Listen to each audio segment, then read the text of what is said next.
Shalom, nous allons étudier le Daf Hey dans Masechet Makot, et nous reprenons 5 lignes à la fin du Daf Dalet Amud Bet, et là, Mal et Atzad Hashve Shebahen, Sheken Yesh Bahen, Tzad Chamour. Mais avant cela, on va essayer d'expliquer un peu le raisonnement. On est en train d'expliquer l'avis de Rabbi Yehuda, selon lequel un lave chez une Bomaasé, donc un interdit fait par quelqu'un, donc un interdit de la Torah, dans lequel il n'y a pas d'action, est tout de même passible de Malkout. On sait que Rabbi Akiva avait dit que non, mais selon Rabbi Yehuda, oui. Alors d'où il l'apprend? On a proposé de l'apprendre de Moti Shemra, celui qui fait un mensonge sur sa femme, qui dit que sa femme l'a trompé avant même qu'ils puissent cohabiter ensemble. Celui qui fait ce Moti Shemra, là-bas c'est marqué qu'il reçoit des coups et il paye, et là-bas pourtant c'est un mensonge, et donc un mensonge il n'y a pas d'action, donc on voit là-bas qu'il a reçu des coups alors qu'il n'a pas fait d'action. Et l'autre cas éventuellement, c'est à Etzomem, selon ceux qui pensent qu'à Etzomem, on reçoit des coups. Donc le seul problème, c'est que chacun a une chouma particulière. Donc on a dit non, peut-être que Moti Shemra, on peut pas prendre de lui, parce que Moti Shemra c'est spécial, parce qu'à la fois on le frappe et à la fois il paye, ce qui en général ne se fait pas. Et peut-être qu'à Etzomem c'est spécial, pourquoi? Parce qu'à Etzomem, il y a aussi une chouma particulière, c'est que on peut le punir, le faux témoin, sans même l'avoir prévenu avant de ce qu'il encourait. Et ça, en général, on ne le fait jamais dans la Torah. Et donc la Gemara dit oui, mais puisque l'un n'a pas la particularité de l'autre, c'est la preuve que c'est jamais cette particularité-là qui fait que. Ne dis pas que c'est quand on a une halakha qui à la fois fait payer et à la fois fait frapper que on a cette idée-là de donner malkout quand il n'y a pas d'action, parce que tu vois bien que cette qualité-là, tu ne l'as pas chez l'autre. Et ce qu'il y a chez l'autre non plus, c'est pas ça, parce qu'il n'y a pas chez l'autre. Et donc du coup, tzad hashaveh shebahem. Donc il y en a qui disent que tzad hashaveh shebahem, c'est une nouvelle formulation du Kal Vachomer. Il y en a qui disent que c'est un nouveau raisonnement. C'est que comme on ne peut pas faire de Kal Vachomer, on va faire autre chose. On dit voilà, il y a forcément quelque chose de commun entre les deux qui fait que dans ces deux cas-là, on donne des coups alors qu'il n'y a pas eu d'action. Quel est le point commun qu'il y a entre les deux? Et bien voilà, c'est que tu vois bien qu'ils ont fait un interdit de la Torah, même s'il n'y a pas d'action, ils ont été frappés. On va dire pareil, a priori ailleurs. Donc soit c'est un nouveau Kal Vachomer, reformuler ma Kal Vachomer qui part de 2 points au lieu d'un seul, puisque de chaque point on peut trouver une différence, on prend de 2 points, donc un Kal Vachomer à partir de ce qu'il y a en commun des deux. Soit on dit que c'est un nouveau, une autre manière d'apprendre, c'est qu'a priori, faisons comme ce qu'il y a là-bas, on prend le point commun qui est entre les deux. Et là, moi maintenant objecte. Et là, même dans le point commun, je peux trouver un point commun qu'il y a entre les deux. C'est quoi? C'est pas on a dit la halakha elle-même, mais le fait que les deux aient un tzad chamour. Alors ça c'est intéressant, on voit jamais ça en général dans la Gemara, ça n'arrive jamais. Parce que à ce jeu-là, on peut quasiment enlever tous les tzad hashaveh shebahem. Mais là, la Gemara propose, dit voilà, c'est vrai que la Etzomem, ils ont une chouma particulière, c'est qu'on n'a pas besoin de les prévenir. Le Moti Shemra, il a une particularité, c'est qu'à la fois il paye, à la fois on le frappe. Le simple fait qu'ils aient une halakha stricte qui n'existe pas ailleurs, en soi, c'est peut-être cette notion-là, mais de manière globale, qui génère le fait que par ailleurs, on le frappe même s'il n'y a pas d'action. Et Rabbi Yehuda, la Gemara dit, ça tramo le parir. La Gemara dit, non, Rabbi Yehuda ne tient pas cette logique-là, c'est vrai qu'en général, on ne la tient pas. On ne la tient pas. Il faut qu'il y ait un vrai tzad hashaveh, c'est pas équivalent, ça. Le fait d'avoir une chouma, c'est pas une équivalence. Maintenant, la Gemara reprend. Rappelez-vous, on a une marloquette Rabbi Meir et Chachamim. Selon Rabbi Meir, quand un Etzomem fait quelque chose, avant même de lui appliquer ce qu'il a voulu faire appliquer à l'autre, déjà, il prend 39 coups parce qu'il a transgressé ce qui est marqué dans le dit commandement, le tarné verachet shaker, le fait de faire un faux témoignage sur son prochain. Donc la Gemara dit Verabanan, Haï lotarne berachat shaker, maïdar shebe. La Gemara dit à quoi sert, selon Chachamim, lotarne berachat shaker? À quoi ça sert? Puisque finalement, on a déjà une halakha de Etzomem. La Gemara dit Ahou ibaele le hazara le aïdim zomemim. La Gemara nous dit justement, c'est aïdim zomemim, c'est marqué là-bas la punition, mais il faut bien que ce soit marqué à un moment donné l'interdit. Donc dans les 10 commandements, c'est l'interdit de faire un faux témoignage. Et dans la Vasitem Mekasher Zamam la Sot l'Achiv, vous leur ferez ce qu'ils ont voulu faire, ce qui est marqué bien plus tard. À ce moment-là, c'est juste pour nous apprendre la sanction. Il faut toujours inverser pour la sanction et toujours inverser pour la hazara, c'est-à-dire l'interdit, le définir comme étant un lave. En sachant que s'il y a une punition pour quelque chose, c'est qu'en général, c'est interdit. Mais tout de même, la Torah demande à chaque fois à ce qu'il y ait à la fois une punition et à la fois un verset qui clairement définit ça comme un interdit. Rabbi Meir, alors, hazara la aïdim zomemim minale. D'où il sait la hazara de aïdim zomemim. Parce qu'encore une fois, selon lui, ce sont 2 mitzvot. Et l'autre, tarne berachat shaker, c'est un sujet. Il y a un interdit. et la sanction elle n'est pas marquée, et comme la sanction n'est pas marquée, c'est les 39 coups. Une fois qu'on a terminé les 10 commandements, on a terminé cette mitzvah. La Dibzot Memim, c'est une paracha à part. Ah, mais alors si c'est une paracha à part, là-bas, il n'y a que, a priori, il n'y a que la sanction. Où est là-bas l'interdit? Puisque selon Chacham à la limite, on utilise les deux, mais pas selon Rabbi Meir. Rabbi Meir, Nafkale, Manishari, Mishme'o, Ve'era'u, Ve'lo Yosifula, Asador, Kadavar Azeh, Bekirbecha. C'est marqué, après avoir mentionné la sanction des faux témoins, c'est marqué, et ceux qui resteront entendront et verront, Ve'lo Yosifula, Asador, Kadavar Azeh, Bekirbecha, et ils ne reproduiront plus cette mauvaise chose qui s'est faite au sein du Ham Israël. Et donc, du coup, le fait de dire ils ne referont plus, c'est une allusion à l'interdit que tous les autres ont de faire la même chose. Alors ils apprennent quoi de là-bas? Les achraza. Lui dit non, cette partie-là qui dit que le peuple verra, entendra et ne recommencera pas, c'est pas une allusion à l'interdit que les autres ont, c'est une allusion au fait qu'une fois qu'on sanctionne quelqu'un de la Dibzot Memim, le Bedin a une mitzvah de faire une achraza, c'est-à-dire de publier, dire voilà messieurs, aujourd'hui telle date, telle heure, nous avons appliqué à telle personne cette sanction-là parce qu'il a témoigné contre l'autre et on lui a appliqué exactement Kasher Zamam La'asot La'achiv. Aver Rabbi Meir, Achaza mi Yishme'u Ve'era'u Nafka. Alors Rabbi Meir, comment il décompose? Yishme'u Ve'era'u, c'est marqué tous les gens verront et entendront. Ça, c'est une allusion au fait que le Bedin doit faire en sorte que les gens entendent et que les gens voient. Et la suite, Sifu Od. Et les gens, par contre, ne recommenceront plus à faire cela, c'est une allusion à l'interdit. Donc on a bien finalement expliqué cette marque loquette Rabbi Meir Chachamim. Rabbi Meir pense que l'otarne berachet shaker, le fait de mentir dans un beddin, c'est une mitzvah qui commence et qui se termine dans les 10 commandements. Et donc on a là-bas l'interdit et la sanction naturellement est de prendre 39 coups. Et donc c'est pour ça qu'on prend les 39 coups avant même d'appliquer au faux témoin ce qu'il a voulu faire. Selon Chachamim, pas du tout. Selon Chachamim, c'est une paracha qui commence dans les 10 commandements mais qui se termine Kasher Zamam. L'otarne berachet shaker, c'est l'interdit de faire un faux témoignage. Si tu veux connaître la sanction, tu vas voir dans Kasher Zamam, on lui appliquera ce qu'il fait, mais cette Kasher Zamam remplace les coups. Et si on ne peut pas faire Kasher Zamam, comme dans le cas d'un Kohen ou dans le cas de Galout, à ce moment-là on retombe à Malkout, au coup. Comme on a vu dans la première Mishnah.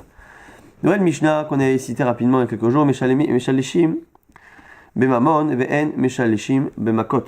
On partage l'argent que les faux témoins doivent rembourser, doivent payer, plutôt rembourser ce qu'ils n'ont pas fait dépenser, et on ne partage pas les coûts. Ketsad, exemple, Eidou, Shuchal, Chaver Matayim Zouz. Ils sont deux témoins à témoigner sur un homme qui doit 200 zouz, ce qui est faux, Venim Souz Memim. Mais Shalishim Benehem, on partage la somme, chacun paiera 100. Aval Im Eidou, Shuchal Makot Arbaim. Mais s'ils ont témoigné les deux qui doivent prendre 40 coups, Venim Souz Memim, Kol Echad Lechad Lok Arbaim.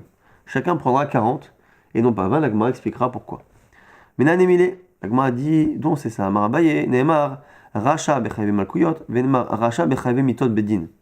C'est marqué le mot racha, fauteur, à la fois dans les coups et à la fois dans mitot bedin.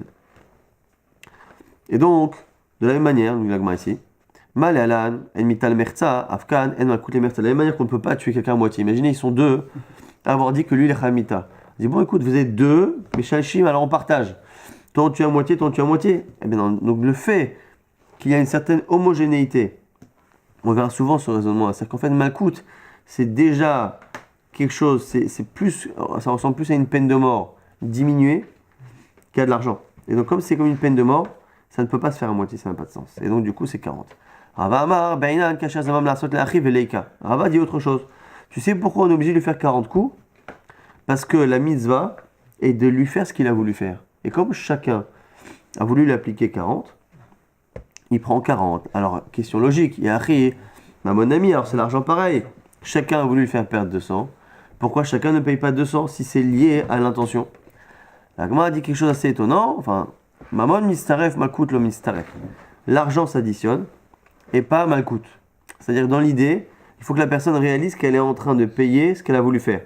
Quand on était à deux et qu'on a voulu lui faire payer 200, je donne 100, tu donnes 100, on réalise chacun, même si on ne donne que la moitié, on réalise qu'on est en train de réparer ce qu'on a voulu faire. Et donc, en soi, il y a une compréhension de la faute que l'on a faite. Mais si, finalement, je prends des coups, tu prends des coups, comme finalement, ce qui touche mon corps ne touche pas le tien inversement, il n'y a pas cette association dans l'idée, dans l'esprit de la personne, et donc chacun n'aura pas l'impression d'avoir payé ce qu'il a voulu faire. Et donc, c'est pour ça qu'il faut absolument lui donner 40. Nouvelle Mishnah, On nous dit ici la Mishnah, on l'a déjà vu, on l'a cité à l'oral. Les témoins ne sont pas zomémines, si ce n'est que les témoins eux-mêmes sont devenus eux-mêmes. Pas le témoignage. On a dit qu'il ne faut pas attaquer le témoignage, il faut attaquer les témoins. Ketsad, exemple. Nous témoignons qu'un tel a tué une personne. On leur dit,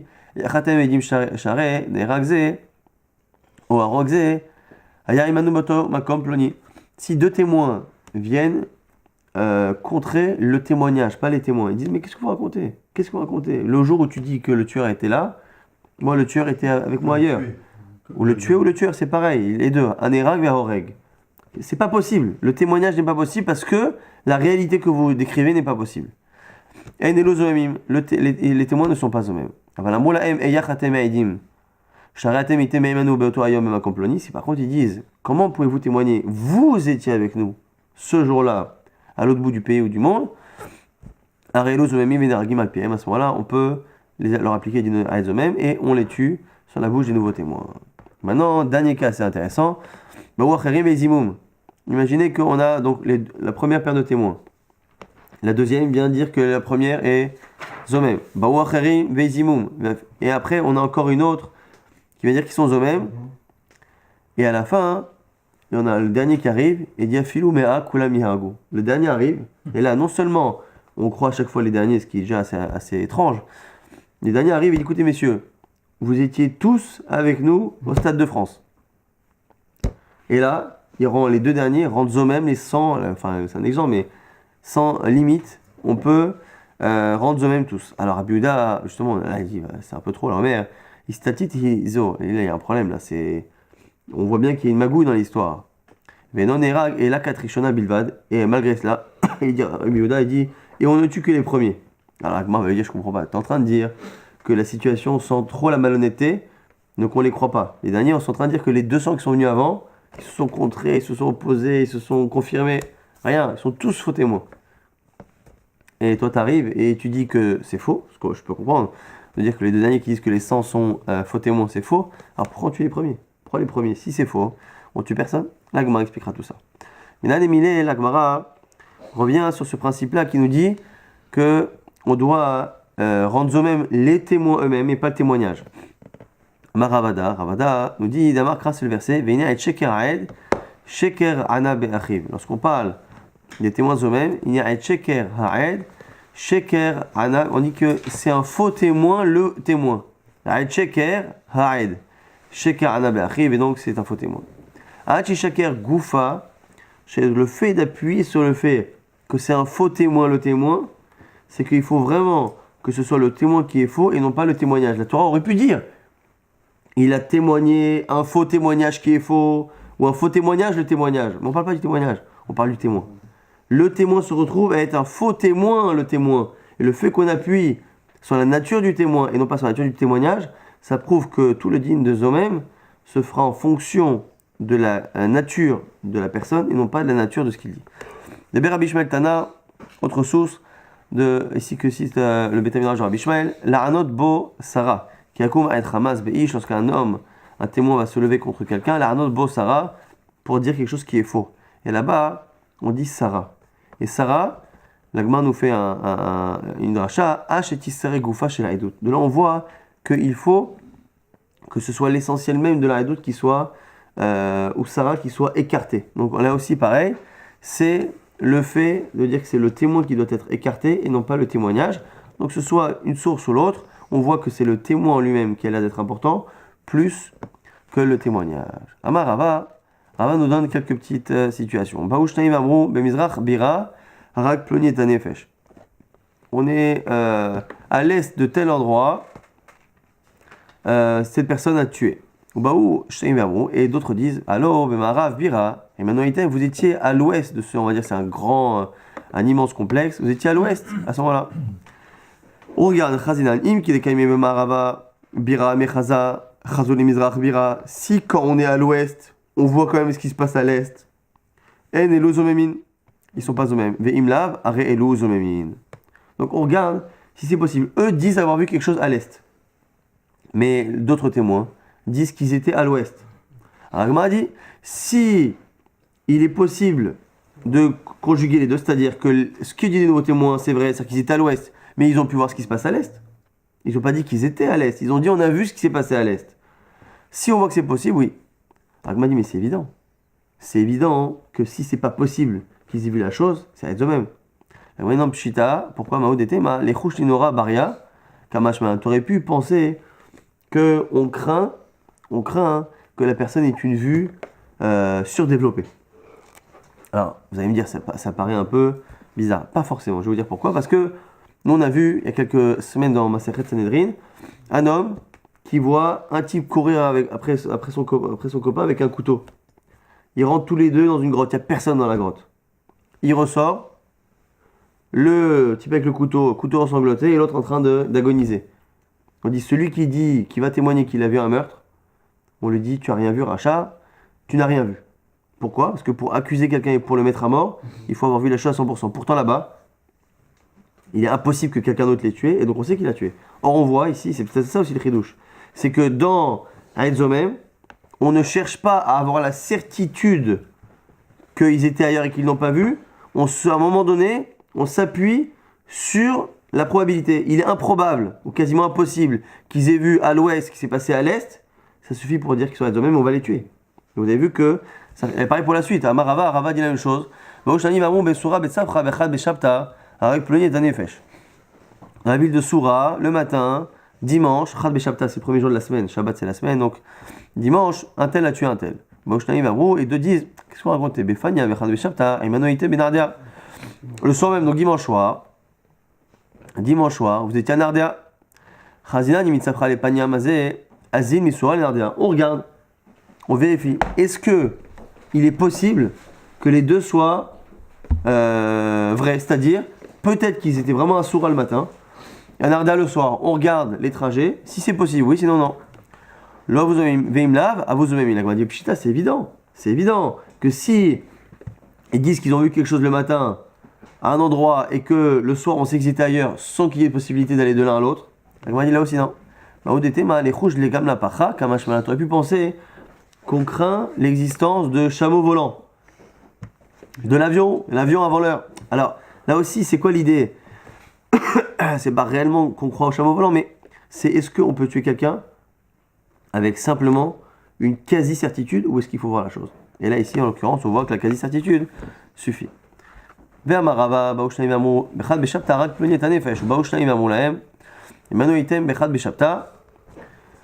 regardez, là c'est un cas intéressant. Il témoigne que dimanche, un tel a tué. Alors d'autres témoins disent, mais attendez, dimanche, vous étiez avec nous. Donc on les rend eux-mêmes. Mais par contre, ce que vous dites est vrai. Et la très béchapta rakploniet nefesh. Mais le meurtre dont vous parlez a eu lieu le lendemain. Donc dimanche, vous étiez avec nous, donc vous êtes des faux témoins. Mais ce que vous dites est vrai, lundi, réellement, il y a eu ce meurtre. Mais l'ordre, et non seulement ça. Et là, filou amon vers Shabbat. Rakploniet nefesh. Ou même s'ils disent, écoutez, ce que vous dites est vrai, ça s'est pas passé le lendemain, ça s'est passé. Alors, Erev Shabbat, on n'a pas envie de dire Shabbat. On n'imagine pas qu'un type du Shabbat. Il est Shomer Shabbat. Mais vendredi, ça s'est passé vendredi. Neheragin, on les tue. Donc on a ici des Haetzomem qui ont témoigné sur quelque chose que l'on sait être vrai et on les tue. Pourquoi? Des Baïna, des Kamesa, des Gavra, la Barkatalaou. Parce qu'en fait, l'essentiel dans la Torah, c'est pas est-ce que ils ont dit la vérité, pas la vérité. C'est à partir du moment où ils sont eux-mêmes faux témoins dans ce qu'ils disent, dans ce qu'ils sont, ils ont dit qu'ils étaient là-bas, ils sont tués. Et on verra qu'ici, la seule notion qui est importante, c'est est-ce que la personne qu'ils accusent est déjà passible de la peine de mort. Comme au moment où ils sont exprimés, on ne savait rien sur lui, ils ont vraiment cherché à tuer quelqu'un qui pour l'instant était en liberté. On verra par la suite, par contre, si on parle de quelqu'un qui a déjà été accusé, on sait qu'il va être mis à mort, eux arrivent et témoignent sur lui et font un faux témoignage de Haetzomem, on ne les tuera pas parce qu'ils ont accusé quelqu'un qui était déjà mort potentiel. Exactement. Maïka Mashma, l'Agmani, Tani l'Agmani, on le sait ça, c'est une Mishnah, les Fichach Nimtset Echad Men Zomemet, Uve'en Ragin, Oshnia, Ptura, l'Agmani, mais ça déjà, ce que nous dit Rava, on le sait, c'est une Mishnah qui dit quoi? Qui les Fichach Nimtset Echad Men Zomemet, Uve'en Ragin, Oshnia, Ptura. Dans un cas, c'est notre cas, nous, on a le premier témoignage.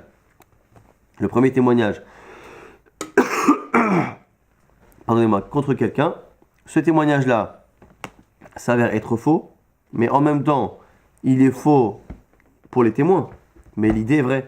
Donc, qu'est-ce qu'on fait? Rouvehen, le tueur, on le tue. La première paire de témoins aussi, on les tue. Il n'y a aucun problème à faire ça. Donc, c'est Jen Mishnah, la Gemara dit non, Sefa, c'est la suite qui est intéressante. Machen Ken, Begmardin, c'est la suite qui nous intéresse en réalité, parce que ce qu'a dit Rava pour l'instant, c'est censé être pas shoot pour tout celui qui connaît ces Mishnayot. Mais c'est la suite, c'est le cas que je l'ai dit à l'oral, mais qu'on va voir tout de suite, dans le cas où il a déjà été condamné. Il sera khalé.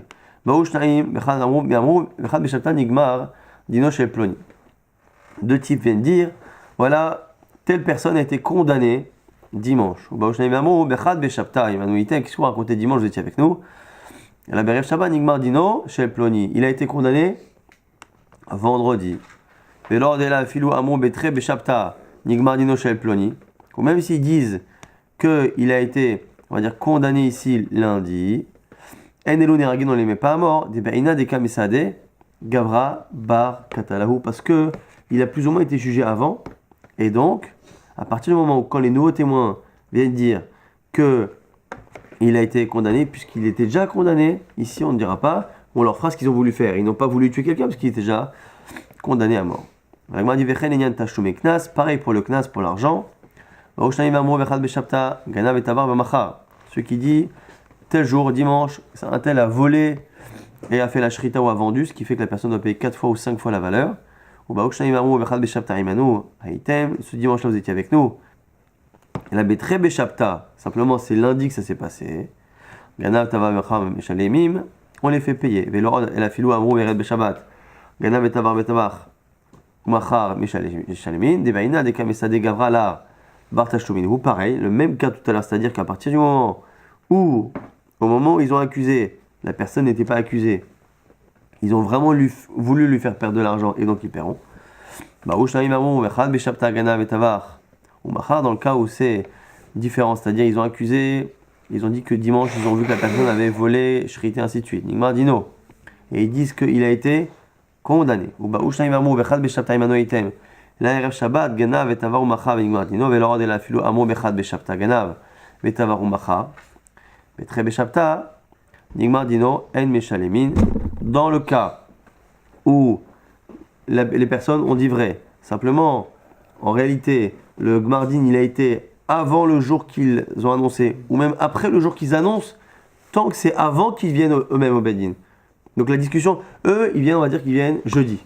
Ils viennent jeudi. Jeudi, ils disent, voilà, dimanche, il a été condamné. La Gmar dit, au final, c'est vrai qu'il a été condamné. Mais qu'il a été condamné vendredi, qu'il a été condamné mardi, à partir du moment où, quand ils sont venus, même jeudi, il était déjà condamné. Au moment où ils sont venus parler, ils sont venus que... finalement, rien rajouté puisqu'il était déjà condamné à payer. Donc tout ça, c'est mal foutu. Alors, dans les cas, a priori, il n'y a pas de raison, il n'y a pas de Haïzomem. Il n'y a pas Haïzomem, c'est quand il a voulu faire, selon Rabbi Meir, oui, parce qu'il y a l'Otarané, mais pour les autres, comme il n'y a pas de Haïzomem, il n'y a rien a priori. Rabbi Yehuda nous dit, Istatit Iso, c'est le fameux cas, on a deux témoins qui disent quelque chose, deux autres témoins qui viennent dire que c'est faux, troisième père qui dit que les deuxièmes disent faux, et ainsi de suite. Et les derniers qui arrivent et qui disent, écoutez, on va régler le problème, hein. Vous êtes tous zomémines. Rabbi Yehuda a dit, oulala, ça sent la malhonnêteté, et donc on va ne tuer que les premiers. La Gemara dit, Aïstétit, Iso, et là on tourne la page, Hermoud Bet, si c'est une malhonnêteté, ça fait le 4 Rishona, n'a mis le pourquoi tu mets la première. Alors la Gemara a dit, Amarabia Baou, chez Kanmou Vergou. Il dit pas qu'il faut la tuer. Il dit, on l'a déjà tué. Khlet. Alors, on a dit, attends, Maïdé Ava, ce qui est fait est fait. On voit bien que de Rabbi Yehuda, c'est un psaque. Il dit, si ça sent la malhonnêteté, on n'écoute pas tout ce qu'ils ont dit, et on n'écoute pas le dernier, et on ne tue que les premiers. Mais si c'est pour dire que on les écoute pas, et bon, ceux qui ont été tués, dans tous les cas, toutes les erreurs judiciaires qu'il y a pu avoir, dans l'histoire, ça ne sert à rien de les mentionner. Ce qui a été fait est fait. Évidemment, personne ne va dire, non, ceux qu'on a tués, on va les ressusciter, parce que finalement, c'est faux. Donc, c'est évident. La Gmadi la Marava, Rava prend autre chose, Achikama. Imina ela katachat nehereget, imikat fe en neheragin. Ce qu'on dit ici, c'est que si à la limite, il n'y avait qu'une seule paire de témoins, et que la deuxième vient en eux-mêmes, à ce moment-là, on la tue. S'il y a plus, on ne les tue pas. La Gmadi, mais attends, il faut lire ce que dit Rabbi Yehuda. Rabbi Yehuda a dit, dans le cas où il y a plusieurs qui sont venus, on ne tuera que la première. Donc on a tué la première dans les cas où il y a plusieurs. Habilvat Kama. L'Agma dit Kasha. Effectivement, on n'a pas réellement de réponse. Et c'est pour ça finalement qu'on a deux solutions Rava qui ne rentrent pas tellement dans les mots de Rabbi Yehuda. Rabbi Abo qui propose quelque chose qui paraît pas tellement intéressant à imaginer pourquoi il nous aurait dit que ce qui a été tué a déjà été tué. Et donc on reste Bekoucha, et c'est pour ça que c'est Koucha qu'on a des réponses qui ne sont pas très satisfaisantes. Aïteta, Data Saade, Veishtakud. On a ici une bonne femme qui amène deux témoins qui s'avèrent être faux. Elle ne se dégonfle pas, Aïté Saade Veishtakud, elle apporte encore deux témoins, elle met deux témoins qui sont faux. Azaïté Saade Acharina, Delo Ishtakud, et elle amène une troisième paire de témoins. Eux, on leur trouve rien. Amar Reshakish, il dit attends. Ourze celle-là, ça y est, elle a une réputation d'aller engager des gens pour le mentir. Alors, Rabbi Lazar n'est pas d'accord. Rabbi Lazar, il dit Mi Urzeka, Kol Israël, Mi Urzeku. Attends. Si on ne parlait que d'elle-même et son honnêteté, effectivement, elle a une chazaka, on va dire, une présomption de malhonnêteté. Le seul problème, c'est qu'elle n'est pas seule dans l'histoire. Elle amène à chaque fois des nouvelles personnes. Or, ces nouvelles personnes elles-mêmes n'ont pas un passé. Elle, ça fait 3 fois qu'elle commence à avoir un dossier au tribunal. Mais ceux qui viennent, les nouveaux, n'ont pas de dossier. Comment tu peux, pour chacun, estimer que le passif de cette femme a une influence sur le leur et dire que chacun qui vient, il est présumé malhonnête parce que il parle à propos d'une femme qui, elle, a un passif. Donc il dit non, ça marche pas. Alors, jusqu'à présent, Resh Lakish pensait que c'était Rabbi Lazar qui avait lui-même donné son idée. Zimna Mouya devait Kamed Rabbi Yochanan. Un jour, il était devant Rabbi Yochanan, qui était le maître et la Chavruta en même temps de Resh Lakish. Atai Kaima, c'est les Kaimahu. Ils ont une histoire similaire. Amar Resh Lakish, lui, a continué de dire ce qu'il pensait, parce qu'il n'a pas raison de se soumettre à Rabbi Lazar. Il a dit Urze Kazo, cette femme-là, ça y est, elle a une réputation, et donc, du coup, on ne croit pas à les nouveaux témoins. Amar Rabbi Yochanan maintenant lui dit exactement ce que Rabbi Lazar avait dit. Urze Kazo, Kol Israël, Mirzeku, il dit attends, je veux bien, mais eux non, et donc tu dois les croire. Adar Chazil Rabbi Lazar, Bichout. Resh Lakish se retourne et lui fait des yeux revolver à Rabbi Lazar. Il dit mais comment tu as pu me dire cette zvara sans me préciser que c'était Rabbi Yochanan? Si tu m'as dit que c'était Rabbi Yochanan, j'aurais rien dit. Mais là, tu l'as dit en ton nom et donc du coup j'ai continué à penser comme ça. Amarlé, je m'attamilé. Mais Barnafra, tu as entendu quelque chose de Barnafra? Barnafra, c'est le fils du forgeron, c'est le surnom qu'il donne à Rabbi Yochanan. Mais alors Martli Mishmé, et tu ne le dis pas en son nom. Ça c'est le reproche de Resh Lakish. L'Agma maintenant propose de dire que l'Imar Resh Lakish, d'Aramak Rabbi Yehuda, que Resh Lakish et Rabbi Yehuda la Mishnah c'est pareil, et Rabbi Yochanan et Rabbanan, d'Amar et Rabbanan. Pourquoi? Parce que rappelez-vous, dans la Mishnah on a vu deux témoins qui disent quelque chose, deux autres témoins qui infirment, une troisième paire de témoins qui affirme les deuxièmes, la quatrième qui affirme les troisièmes, et ainsi de suite. Et à la fin, au bout de 50 paires de témoins, on va dire, on en a un exemple, on a les deux derniers qui arrivent, voilà, les 50 paires de témoins sont faux, les 100 témoins sont omémis. Bon, 100 c'est l'exemple qui est donné, mais il n'y a pas de limite. Rabbi Yehuda dit non, oh là là, ça sent, c'est bizarre là, ils sont que deux, c'est trop bizarre, il y a un truc qui cloche. On m'a dit, cette logique-là de dire qu'à un moment donné, ça sent la malhonnêteté, donc on est en train de dire que ça sent la malhonnêteté, mais on n'a pas réellement de preuves que cette femme-là, elle a payé. On n'a pas de preuve ici qu'il y a quelqu'un derrière qui est en train de payer des gens, de l'autre côté, à chaque fois des gens qui donnent, allez hop, retourne pour accuser les premiers, retourne pour infirmer les seconds, et ainsi de suite. On n'a pas de preuves, mais ça sent bizarre. L'Agma dit, cette notion-là de ça sent le roussi, c'est la même. L'Agma dit alors, peut-être que Rabbi Yehuda et Resh Lakish, Rabbi Yehuda, le Tana la Mishnah et Resh Lakish, c'est pareil. Rabbi Yochanan et Kocharami, c'est-à-dire qu'eux disent non, la Torah a dit deux témoins, tu les crois. Donc tu n'as pas la certitude que quelqu'un paye, deux témoins, tu les crois, et même si la situation paraît un peu rocambolesque, ça ne change rien. L'Agma nous dit que c'est pas évident. Pourquoi? Amarlecha Resh Lakish, je pourrais te dire que ce qu'il dit, ça va selon tout le monde. Ana de Abrelach, Afilou le Rabbanan, moi, même Chachamim dans la Mishnah serait d'accord avec moi. Pourquoi? Adka loka amre Rabbanan atam, et des cas mehadea, l'Agma dit non. Pourquoi?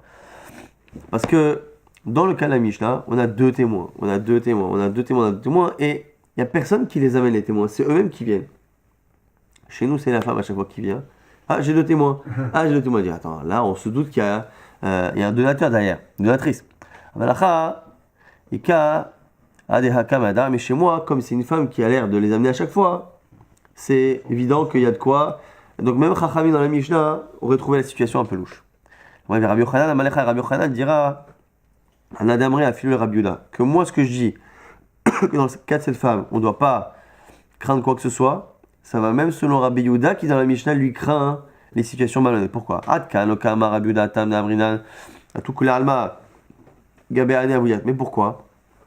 Il dit, parce que là-bas, pourquoi Rabbi Yehuda a trouvé ça louche? Parce qu'à la fin, c'est deux témoins qui rentrent pas saouls, 200 qu'il y a eu avant. Avalacha, Ane Yadae Besaduta, Vane Yadae Besaduta. Alors que là, chacun ne sait pas, on prend les deux témoins qui viennent à chaque fois dans le cas de la femme, deux témoins qui témoignent, ils ne savent pas ce qui s'est passé avant, alors que là, dans le cas d'Adinzoïm, chacun témoigne sur les autres. Et donc, du coup, c'est pour ça que ce qu'on est en train de dire ici, finalement, en conclusion, c'est que la logique de Resh Lakish a une force, indépendamment de ce que disent Rabbi Yehuda et Chachamim, et la logique de Rabbi Yochanan existe également, et assez forte pour être indépendante de la discussion de la Mishnah entre Rabbi Yehuda et Chachamim. Donc, la Marloquette Resh Lakish Rabbi Yochanan n'est pas une énième version de cette Marloquette Tanaïm. Nouvelle Mishnah, Enadim Zomemim Neragin. Hache Gamer a dit là aussi quelque chose qu'on a cité rapidement. Les faux témoins ne sont tués que si le jugement qu'ils ont tenté de faire a été au moins rendu. Si ils font le faux témoignage et que le tribunal n'a pas délibéré et qu'on se rend compte que ce sont des faux témoins, on ne leur appliquera pas. On leur appliquera si on se rend compte de leur mensonge entre le moment où le tribunal a délibéré et avant la sanction. Il faut que ce soit entre les deux. Donc c'est Sharet Zokim Omri, Hatchereg. Alors que les Zokim, qui lisent la Torah souvent au sens propre et qui appliquent aussi le talion au sens propre, ils disent quoi? Shnemar, Nefesh ben Nefesh. C'est marqué, tu n'auras pas de pitié, âme pour âme, œil pour œil, dent pour dent, tu l'appliqueras. Et donc, âme pour âme, a priori, il faut tuer l'âme que si l'âme a été tuée. Or là, on le tue alors qu'il n'a pas réussi à le tuer. Les Khamil leur ont dit, le verset qui dit vous leur ferez comme il a voulu faire à son frère donne l'impression que son frère est encore là. Ouais. Ah, j'ai failli te tuer, eh ben je vais mourir, c'est ça l'idée. Alors pour la Torah a dit âme pour âme alors. On a dit parce que justement pour nous dire qu'il faut que le jugement soit rendu. On aurait pu penser que dès qu'ils ont parlé, ils font le faux témoignage. À la minute même tout le monde dit ah c'est pas possible vous étiez ailleurs. On aurait pu penser qu'on les tue, non. Nefesh ben nefesh. Il faut au moins qu'il y ait eu une sanction prononcée par le tribunal pour qu'on puisse dire que c'est en quelque sorte nefesh ben nefesh. Ishal shekiblo edotan yargu tamul lomar nefesh ben nefesh ainan neragin hashegamadi, donc ils ne sont pas tués sauf si le tribunal a rendu sa décision. Tana Berabi Omer. On enseigne donc c'est ici Berebi, monsieur le Tunisien qui a enseigné lo argu Neragin, c'est Marloguet. Est-ce que c'est un nom? Est-ce que c'est pas un nom? A priori, ici, c'est un nom. L'oragu Neragin, Argu et Neragin. Donc, ce qu'on dit ici, si ils n'ont pas réussi à tuer la personne avec leur faux témoignage, on les tue. Ils ont tué, on les tue pas. Extraordinaire. À Marloavi, son père lui dit Béni, la Kalor Chomer, oui, mais c'est un Kalor Chomer. Si déjà, quand ils n'ont pas réussi à tuer, on les tue, a fortiori lorsqu'ils ont tué, non? À Marlo, il lui a dit Nimatano. Toi-même, tu nous as appris, papa, Rabbeinu, mon maître. She'en Rachim Miladin, on ne peut pas sanctionner quelqu'un par une logique de Kalvachomer.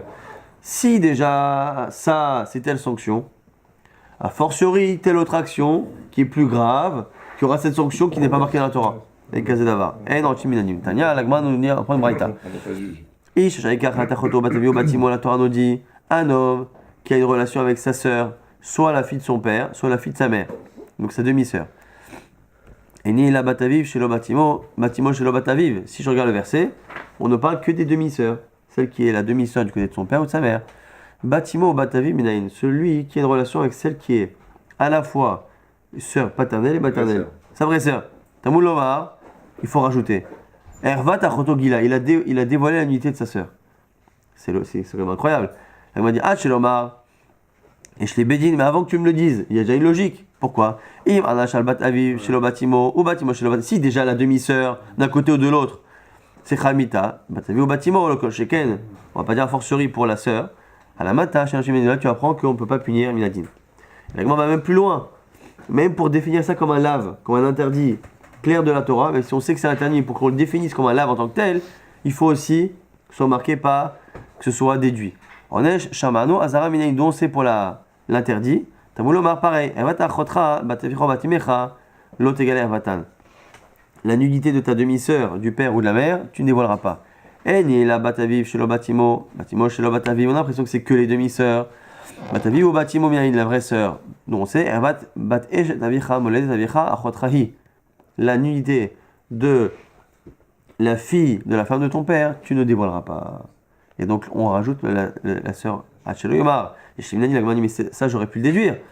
Pourquoi Maïmouzar, al batimo chez le bataviv ou bataviv chez le batimo, si j'ai la demi-sœur c'est interdit, bataviv ou batimo, quand chacun a fortiori la sœur. Alamata chez Nazarim, il a dit, tu vois bien que même le lave, pour le catégorie des communs, lave, il faut aussi que ce soit marqué et on ne peut pas faire de raisonnement. Dans la Gemara, nous apprend Chalé Makuyod Miyain, dont on sait que non seulement pour la mort, mais même pour Malkout, il faut absolument que le jugement ait été rendu. Là, on a vu pour Nefesh Ben Nefesh.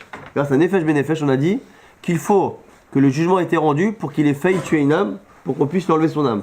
Mais d'où on sait que dans tout Aïdzomem, Malkout, Mammon, l'argent, il faudra à chaque fois que le jugement ait été rendu, parce qu'il n'y a pas marqué là-bas Mammon mais Mammon. Il va marquer Malkout mais Malkout. Donc d'où on sait que dans tout Aïdzomem, pas que dans le meurtre, que dans tout Aïdzomem, on n'appliquera pas tant que la sanction n'a pas été rendue. Agmadi Temolomar, Racha Racha, c'est marqué Racha dans la mort et c'est marqué Racha dans Malkout, et c'est le raison qu'on a vu au début du DAF, c'est-à-dire que Malkout, d'une certaine manière, c'est une petite mort. Et donc c'est les mêmes logiques. On ne fait pas à moitié la mort, on ne fait pas à moitié Malkout. On ne l'appliquera que si, encore une fois, ça a été prononcé. Chavé Galout Minaïn, pareil pour Galout. Atia Rotsear, Rotsear.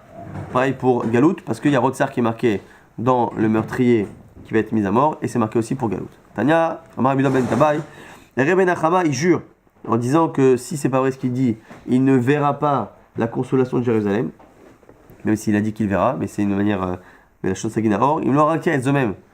Si je n'ai pas tué à Etzomem, l'Otsim Minibat chez Zokim, pour justement contrer l'avis des Zokim qui disait que En Adibzomim Argim Hachera Ganidon, qu'on ne peut tuer le faux témoin que s'il a réussi à tuer sa victime, et lui il a tué un faux témoin, alors que justement il en a profité parce que la personne, l'accusé n'avait pas été mise à mort pour montrer que c'est comme ça qu'on applique Etzomem.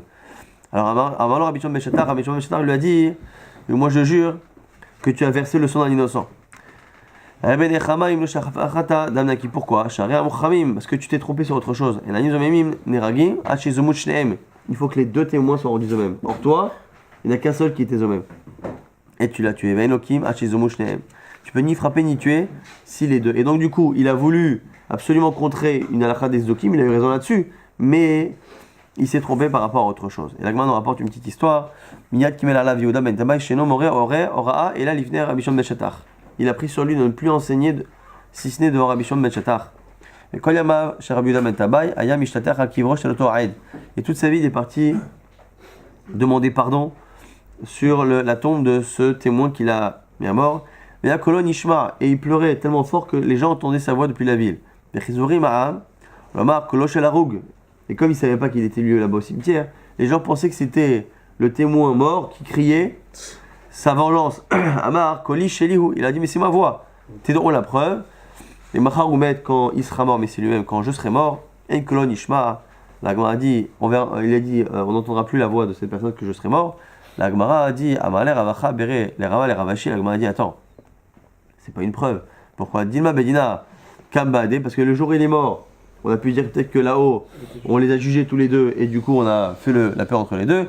Il a mis Païsé, ou peut-être qu'il a réussi à le calmer, à l'expliquer. Et je ne sais pas si on attend de faire la nouvelle Mishnah. Donc, Al-Pishnaim Edim, Oshadim Matamet, il s'est marqué dans la Torah, sur 2 témoins ou sur 3 témoins, on va tuer le coupable. Donc, on m'a dit, si la Torah me dit qu'il y a 2 témoins, la main Pradecha Katouf pourra dire 3, c'est évident.